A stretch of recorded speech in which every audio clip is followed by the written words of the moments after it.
Assalamualaikum warahmatullahi wabarakatuh. Selamat datang di pembelajaran dari IPA bersama Ibu Evi Listiana SPD.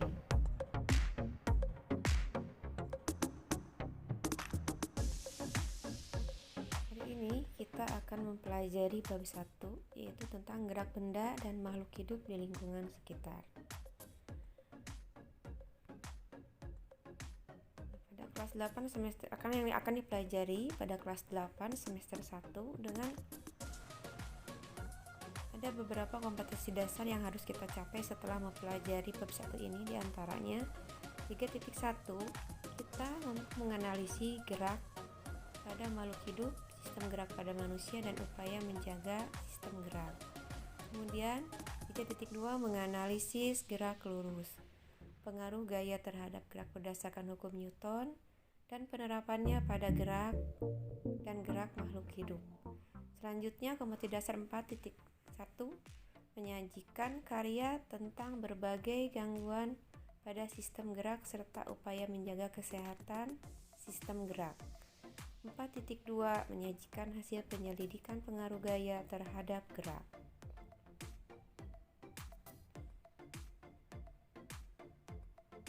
Di sini dipaparkan materi pembelajaran pada bab 1, diantaranya bagian A, kita akan mempelajari gerak pada benda yang di dalamnya terdapat beberapa submateri, diantaranya akan membahas yang pertama pengertian gerak, yang kedua macam-macam gerak, kemudian yang ketiga ada unsur gerak, dan yang keempat kita akan mempelajari gerak lurus beraturan atau GLB dan gerak lurus berubah beraturan atau GLBB.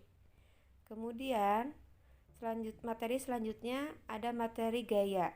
Nah, pada gaya kita akan mempelajari beberapa submateri, diantaranya yang pertama ada jenis-jenis gaya, kemudian ada pengaruh gaya terhadap benda, yang ketiga ada vektor dan resultan gaya, yang keempat ada berat dan massa, yang kelima ada hukum Newton. Selanjutnya untuk materi pembelajaran C yaitu tentang sistem gerak pada manusia. Di antaranya kita akan mempelajari tentang tulang, otot, kemudian gangguan atau kelainan pada sistem gerak manusia.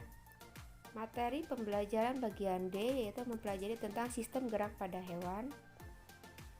Di antaranya nanti kita akan mempelajari tentang gerak pada hewan air, gerak pada hewan darat, dan gerak hewan di udara.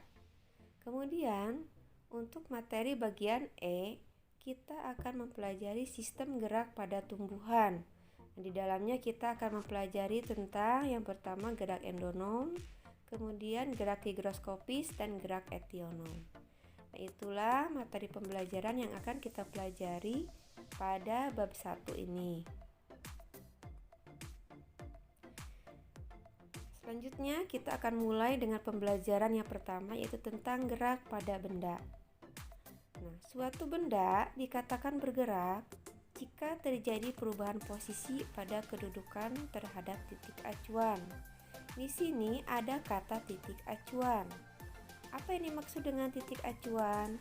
Titik acuan ini adalah posisi suatu benda atau tempat suatu benda yang ketika dilakukannya pengamatan terhadap gerak.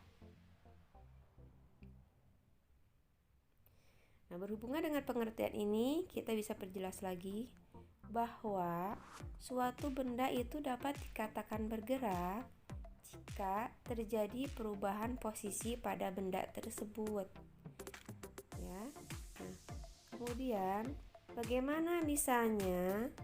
Di sini ada gambar ya, gambar yang pertama. Gambar ini memperlihatkan ada rangka yang sedang bergerak. Coba kalian perhatikan. Rangka di sini walaupun dia bergerak, apakah dia di sana terjadi perubahan posisi? Tidak. Mari kita perhatikan ya. Di sini rangka ini walaupun dia bergerak, tetapi dia hanya bergerak di tempat saja. Di sini dia tidak mengalami perubahan posisi. Nah, secara fisika berarti rangka ini tidak mengalami gerak. Ya, kenapa tidak mengalami gerak? Karena rangka ini hanya bergerak di tempat saja. Dan di sini yang menjadi catatan adalah bahwa rangka di sini dia tidak mengalami perubahan kedudukan atau perubahan posisi. Nah, kemudian ada gambar B. Gambar B di sini menunjukkan sebuah mobil yang sedang bergerak, yang sedang berada pada posisi awal. Kemudian mobil tersebut bergerak hingga posisi akhir. Nah, di sini mobil mengalami perubahan, yaitu awalnya dia berada di posisi awal dan berakhir di posisi akhir. Dapat kita simpulkan bahwa gambar B ini atau mobil ini dia sedang melakukan gerak karena dia mengalami perubahan posisi. Nah, dengan contoh ini Ibu harap kalian bisa memahami perbedaan gerak dalam hal kehidupan sehari-hari dengan pengertian gerak pada pembelajaran fisika pada saat ini. Jadi, Ibu tekankan sekali lagi, pada pembelajaran fisika pada bab 1 ini, suatu benda dikatakan bergerak jika benda tersebut mengalami perubahan posisi.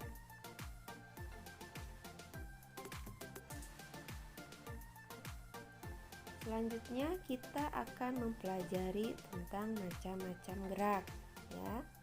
Nah, di sini ada gambar yang di dalamnya ada sebuah mobil dengan pengendara, ya.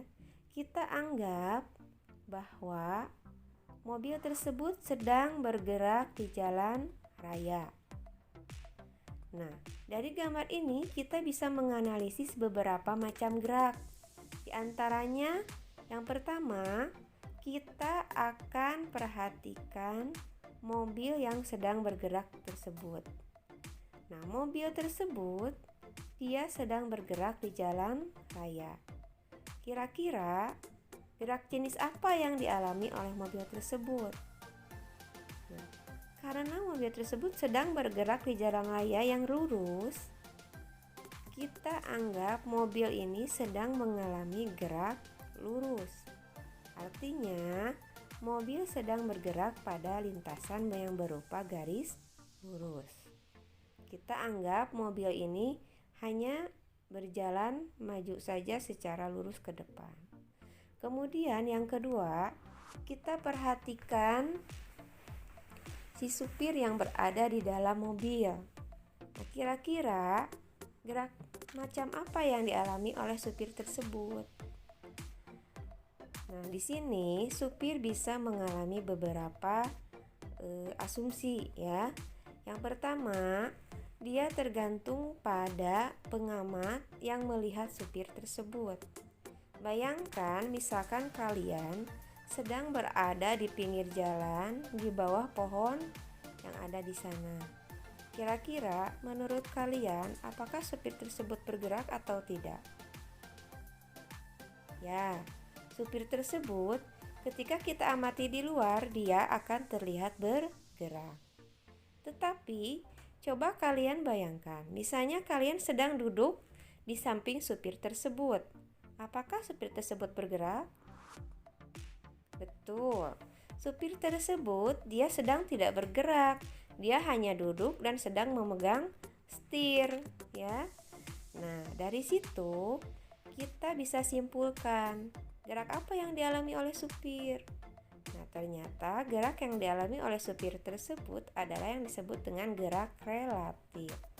Gerak relatif ini bergantung pada pengamat, tempat dari pengamat, ya. Dia bisa mengatakan sedang bergerak, juga bisa mengatakan sedang diam. Selanjutnya kita amati pohon. Apakah pohon bergerak? Ya. Ketika si supir yang berada di dalam mobil yang sedang bergerak, dia melihat keluar dan melihat sebuah pohon, dia akan melihat pohon itu bergerak menjauhi atau mendekati dia. Apakah pohon tersebut benar-benar bergerak? Tidak, ya.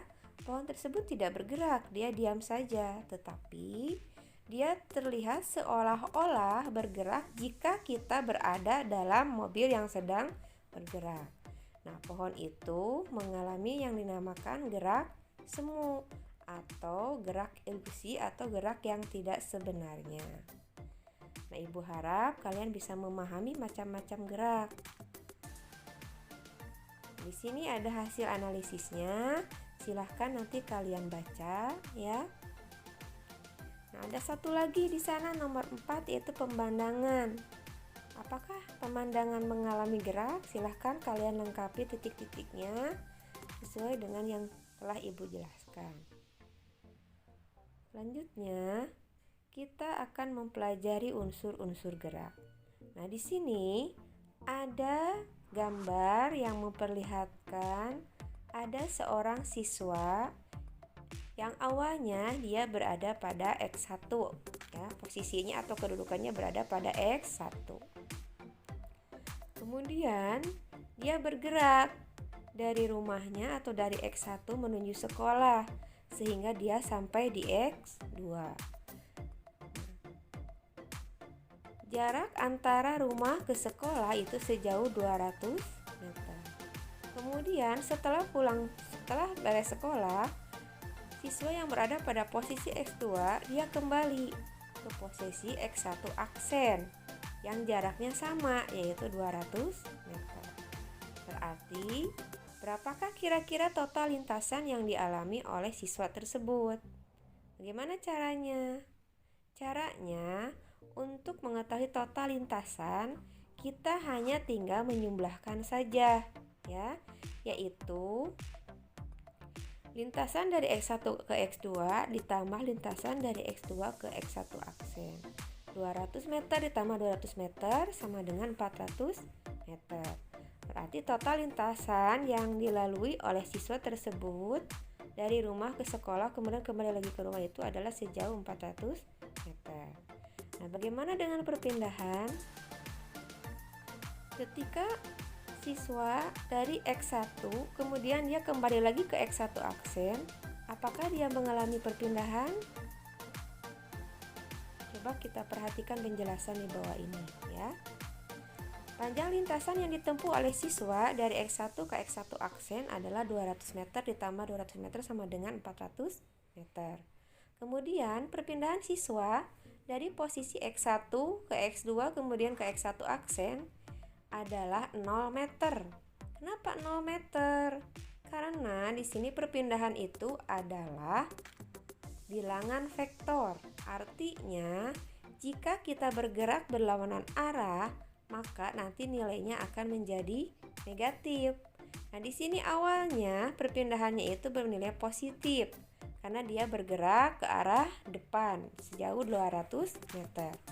Kemudian dia kembali lagi ke arah belakang sehingga di sini diberi lambang negatif, artinya dikurangi ya. Jadi 200 meter dikurangi 200 meter maka hasilnya 0. Apa artinya? Artinya siswa tersebut dianggap tidak bergerak atau tetap diam di tempat. Karena coba kalian perhatikan, posisi awal dia X1, posisi akhir dia X1 aksen. Artinya dia tidak mengalami perpindahan. Nah, itulah bedanya antara jarak dengan perpindahan. Nah, di sini kita akan lihat perbedaannya lebih jelas lagi ya. Yang pertama kedudukan. Tadi kedudukan itu adalah posisi suatu benda biasa diberi lambang dengan huruf X. Kemudian yang kedua jarak. Jarak ini adalah panjang lintasan yang ditempuh oleh suatu benda. Jarak biasa diberi lambang huruf S kecil dan dia memiliki satuan internasionalnya meter. Selanjutnya perpindahan. Perpindahan ini adalah perubahan kedudukan benda yang bergantung pada posisi akhir dan posisi awal benda. Diberi lambang delta X, memiliki satuan internasional meter. Nah, perpindahan di sini merupakan besaran vektor karena perpindahan memiliki nilai dan arah. Sedangkan jarak tadi dia itu merupakan besaran skalar karena jarak hanya memiliki nilai saja, dan jarak tidak dipengaruhi oleh arah. Sini ya, sudah jelas. Selanjutnya kita masuk ke contoh soal. Di soal ini ada seekor semut berjalan ke arah timur sejauh 3 cm. Kemudian dia belok ke utara dan berjalan lagi sejauh 4 cm. Hitunglah jarak tempuh dan perpindahan yang dialami semut tersebut. Seperti biasa, untuk soal IPA seperti ini, khususnya fisika, kalian harus menuliskan dulu data yang diketahui dari soal, kemudian apa yang ditanyakan dari soal. Yang diketahui dari soal ini adalah X1 atau posisi awal semut, yaitu berada pada 3 cm, dan posisi kedua atau X2 berada pada 4 cm. Yang ditanyakan dari soal ini adalah jarak, atau kita beri lambang huruf S, dan perpindahan, atau kita beri lambang huruf delta X. Nah, sekarang kita jawab. Untuk jarak, kita hanya akan menambahkan X1 ditambah X2, yaitu 3 cm ditambah 4 cm dan hasilnya 7 cm. Nah, bagaimana dengan perpindahan? Coba kalian perhatikan gambar segitiga ini ya. Kita perhatikan bahwa posisi awal semut adalah pada X1. Kemudian semut bergerak ke arah timur. Dia berbelok ya, dia bergerak ke arah timur sejauh 3 cm. Setelah sampai timur, kemudian dia bergerak atau berbelok ke arah utara sejauh 4 cm. Nah, manakah di sini perpindahannya? Jika kita ingin mengetahui perpindahan, kita tinggal menarik garis dari X1 ke X2. Di sana garisnya berupa garis berwarna hijau, kita beri nama delta X. Nah, delta X ini atau perpindahan ini merupakan sisi miring dari segitiga Pitagoras. Nah, ini rumusnya ya. Bahwa delta X kuadrat sama dengan X1 kuadrat ditambah X2 kuadrat. Berarti delta X itu merupakan akar kuadrat dari X1 kuadrat ditambah X2 kuadrat. Nah, kemudian kita masukkan angkanya ya. Bahwa X1 kuadrat itu adalah 3 kuadrat ditambah X2 kuadrat itu adalah 4 kuadrat. Jadi 9 ditambah 16 adalah 25. Akar dari 25 itu adalah 5 cm. Nah, jadi jarak yang ditempuh oleh semut sejauh 7 cm, sedangkan perpindahan yang dialaminya sebesar 5 cm ke arah utara. Ibu harap kalian bisa memahami contoh soal tersebut. Di sini ada soal, ada latihan ya. Silahkan latihannya kalian kerjakan. Kalian tulis soal beserta jawabannya di buku tugas dengan cara yang sudah Ibu jelaskan tadi di contoh soal. Selanjutnya kita akan mempelajari tentang kecepatan dan kelajuan. Nah, di sini dijelaskan bahwa kecepatan itu merupakan perubahan kedudukan terhadap selang waktu tertentu. Diberi lambang huruf V kecil, kemudian memiliki satuan internasional meter per sekon. Kecepatan merupakan besaran vektor karena kecepatan memiliki nilai dan arah. Ada satu lagi kelajuan. Sebenarnya kecepatan dengan kelajuan ini bisa disebut sama ya. Bisa disebut sama, tetapi dia tidak bisa disebut mirip tapi dia tidak sama. Jadi kecepatan dan kelajuan ini mirip tetapi tidak sama. Apa bedanya? Bedanya ya bahwa tadi kalau kecepatan itu merupakan besaran vektor, sedangkan kelajuan itu merupakan besaran skalar. Nah, apa perbedaannya? Kalau kecepatan tadi selain memiliki nilai, dia juga memiliki arah.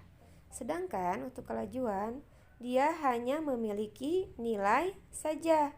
Makanya disebut sebagai besaran skalar, ya. Atau kita bisa juga menyebutnya bahwa kelajuan itu merupakan nilai dari kecepatan. Nah, di sini ada rumus persamaan untuk menghitung kelajuan dan kecepatan. Nanti pada prakteknya, ya, penggunaan rumusnya itu sebenarnya sama saja, ya. yaitu V sama dengan S per T. Dengan V itu adalah kelajuan, S adalah jarak, dan T itu adalah selang waktu.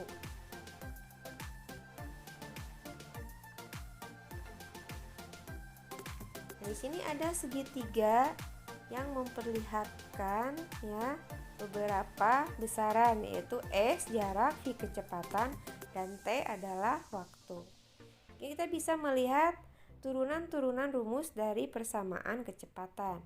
Di antaranya dari rumus tersebut kita bisa mencari S atau bisa mencari jarak dengan hanya mengalihkan V dikali T. Karena S berada pada puncak segitiga, artinya S itu merupakan hasil kali dari V kali T. Sedangkan V tadi adalah hasil bagi dari jarak V bagi waktu atau S per T. Kita tinggal menutupi huruf V, yang tersisa hanya S per T. Kemudian untuk mencari T, kita hanya tinggal menutupi huruf T saja. Yang tersisa hanya S per V. Nah, itulah penurunan rumus untuk kecepatan. Ibu harap kalian bisa memahaminya ya. Silahkan kalian pelajari dengan sebaik-baiknya. Ibu ulangi, dari segitiga tersebut kita bisa mendapatkan persamaan bahwa jika ingin mencari S, kita tinggal menutupi bagian S saja. Berarti yang tersisa di sana hanya ada V dan T yang berada sejajar, artinya V dikali T. Kemudian jika ingin mencari V, kita tinggal menutupi saja huruf V. Yang tersisa di sana hanya ada huruf S per T. Nah, untuk T sama ya, kita tinggal menutupi huruf T saja. Yang tersisa hanya S per V. Selanjutnya kita ke contoh soal. Nah, ada sebuah mobil menempuh jarak dari kota A ke kota B sejauh 72 km dalam selang waktu 2 jam. Hitunglah kelajuan yang dialami oleh mobil tersebut. Biasa kalian tuliskan diketahuinya apa, kemudian ditanyakannya apa. Nah, di sini karena yang diketahuinya kilometer per jam ya, sedangkan untuk sistem internasional dari kelajuan itu dalam meter per sekon, maka kita harus merubah dulu. Untuk jaraknya dari kilometer kita rubah ke meter. Untuk jamnya dari jam kita rubah ke sekon. Bagaimana cara merubahnya? Ini kita sudah pelajari di kelas 7 ya, untuk konversi satuan. Nah, dari kilometer ke meter tinggal dikali 1000, dari jam ke sekon tinggal dikali 3600 ya. Nah, kita masuk ke jawaban bahwa untuk mencari V itu adalah S per T. Jadi 72.000 dibagi 7.200 menghasilkan 10 meter per sekon. Bagaimana untuk satuan kilometer per jam? Kita tidak usah merubah, hanya tinggal membagi saja ya, yaitu 72 dibagi 2 hasilnya 36. Coba kalian perhatikan lagi dengan seksama contoh soal tersebut. Kemudian kalian kerjakan latihan yang ada di LKS bab 1 ya. Di sana sudah Ibu tuliskan. Kalian tulis jawabannya di buku tugas. Selanjutnya kita akan mempelajari tentang percepatan dan perlambatan. Apa itu percepatan? Kalian pernah tidak mengendarai sepeda motor yang awalnya kita hanya mengendarainya, misalnya kecepatannya hanya 60 km per jam. Tetapi karena melihat jalanan yang kosong ya, kemudian kita menggas sepeda motor tersebut, sehingga di speedometer kita bisa melihat bahwa kelajuannya bertambah menjadi 80 km per jam. Nah, berarti sepeda motor tersebut mengalami perubahan kecepatan. Nah, apa namanya? Besaran ya. Nama besaran di sana yang merupakan perubahan kecepatan terhadap waktu itu disebut sebagai percepatan. Artinya, motor tersebut mengalami percepatan pada selang waktu tertentu. Nah, percepatan ini diberi lambang huruf A kecil dan memiliki satuan internasional meter per sekon kuadrat. Untuk percepatan, dia merupakan besaran vektor, artinya tadi besaran vektor itu dia selain memiliki nilai juga memiliki arah. Oleh sebab itu, nilai percepatan dapat bernilai positif juga dapat bernilai negatif. Jika percepatan bernilai negatif, kita sebut sebagai perlambatan. Contohnya, ketika kita mengerem motor yang sedang bergerak, kemudian dia akan berhenti. Nah, di sana berarti si motor tersebut mengalami perlambatan. Yang awalnya dia memiliki kecepatan misalnya 80 km per jam, kemudian dalam selang waktu beberapa menit atau beberapa menit ya, si motor tersebut menjadi diam atau kecepatannya menjadi 0 meter per sekon. Artinya dia mengalami perlambatan. Nah, di sini ada persamaan untuk percepatan ya, bahwa percepatan atau A sama dengan delta V per delta T. Nah, delta V ini adalah perubahan kecepatan, delta T adalah perubahan waktu. Perubahan berarti kita lihat posisi akhir atau V2 dikurangi posisi awal. Sama waktu juga yang dikurangi itu adalah waktu akhir dikurangi waktu awal. Pokoknya kalau kalian melihat tanda segitiga atau delta, artinya di sana itu adalah hasil selisih atau hasil pengurangan dari posisi akhir dikurangi posisi awal. Selanjutnya kita ke contoh soal ya. Di sini sebuah benda mula-mula bergerak dengan kecepatan 20 meter per sekon dalam selang waktu 5 sekon. Kecepatan benda tersebut ternyata berubah menjadi 50 meter per sekon. Hitunglah percepatan yang dialami oleh benda tersebut. Biasa kalian tuliskan dulu diketahui apa, ditanyakan apa. Nah, kemudian kalian jawab dengan persamaan yang sudah Ibu jelaskan tadi ya. Bahwa A itu sama dengan delta V per delta T sama dengan kecepatan akhir dikurangi kecepatan awal dibagi. Nah, di sini maaf ya, Ibu ada kesalahan menulis. Itu waktu akhir dikurangi waktu awal. Sama dengan 50 dikurangi 20 dibagi 5 yang hasilnya adalah 6 meter per sekon kuadrat. Berarti percepatan yang dialami oleh benda tersebut adalah 6 meter per sekon kuadrat. Sekali lagi di sana ada kesalahan ya. Bukan T1 dikurangi T2 tetapi T2 dikurangi T1.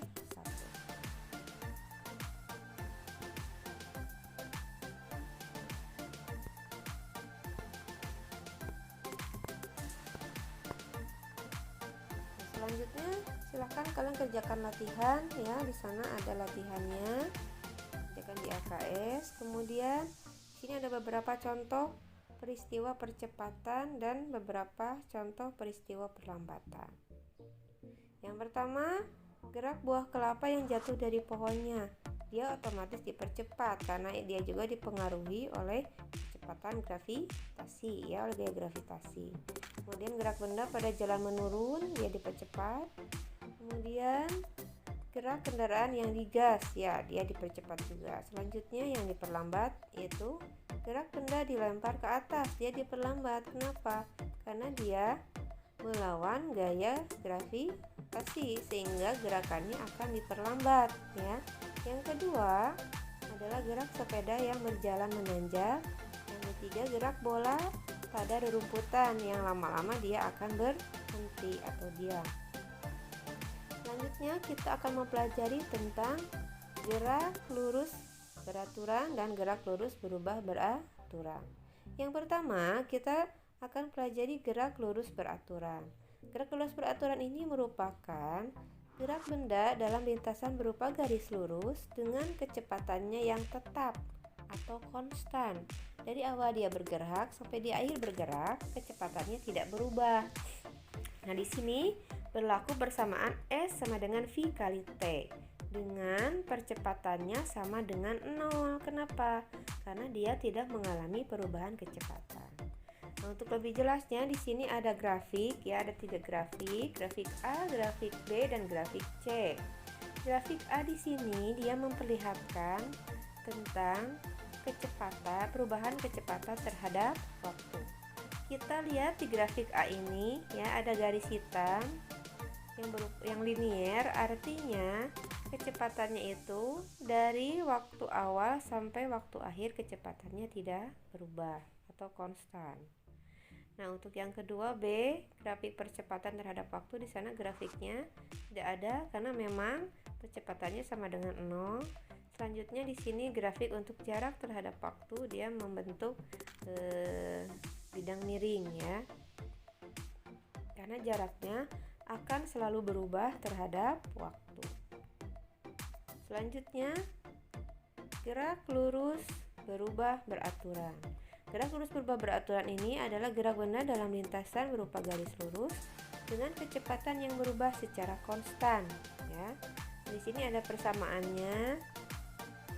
Perbedaannya dengan tadi yang GLB, untuk GLBB di sini ada kecepatan awal dan ada kecepatan akhir. Artinya ada perubahan kecepatan sehingga untuk percepatannya tidak sama dengan 0. Jadi percepatannya ada ya, dengan perhitungan yang sama dengan yang telah Ibu contohkan tadi di depan. Nah, selanjutnya ada contoh soal. Ini ada contoh soal. Ya, ada contoh soal. Sebuah sepeda motor bergerak ngebut dengan kelajuan 108 km per jam. Kemudian dia rem sehingga berhenti pada jarak 10 meter dari tempat memulainya pengereman. Tentukan nilai perlambatan yang dialami oleh sepeda motor tersebut. Seperti biasa, silahkan kalian tulis dulu apa yang diketahui, apa yang ditanyakan, kemudian jawab dengan menggunakan rumus GLBB ya. Di sini VT kuadrat sama dengan V0 kuadrat dikurangi 2 dikali A dikali S. Nah, VT-nya bernilai 0. Kenapa bernilai 0? Karena dia berakhir diam. Artinya kecepatan akhirnya itu berarti 0 karena dia diam. Sedangkan V0-nya tadi ada ya, dia bergerak dengan kecepatan 108 km per jam, atau kita rubah menjadi meter per sekon menjadi 30 meter per sekon. Bagaimana cara merubahnya? Caranya 108 km kita rubah dulu ke meter. Kemudian 1 jam kita rubah ke detik ya, atau ke sekon. Nah, 108 km itu adalah 108.000 meter, sedangkan 1 jam itu adalah 3.600 detik. Kita tinggal bagi saja. 108.000 dibagi 3.600 dan hasilnya itu adalah 30. Makanya kita mendapatkan angka 30 itu dari sana ya, dari konversi satuan. Nah, selanjutnya kita masukkan angkanya. Di sana A-nya belum ada ya, karena A itu yang dicari, berarti kita tetap saja tuliskan A. Jadi 30 kuadrat dikurangi 2 dikali A dikali 10. 30 kuadrat itu adalah 900. Nah, di sini 2 dikali A dikali 10 sehingga menghasilkan 20A. Kemudian pindah ruas ya. 20A yang hasilnya negatif pindah ruas dari kanan ke kiri menjadi positif. Jadi 20A sama dengan 900 dan A adalah 900 dibagi 20, hasilnya 45 meter per sekon kuadrat. Jadi itu ya, perlambatannya adalah 45 meter per sekon kuadrat. Nah, ini ada latihan. Silahkan kalian kerjakan di buku tugas ya.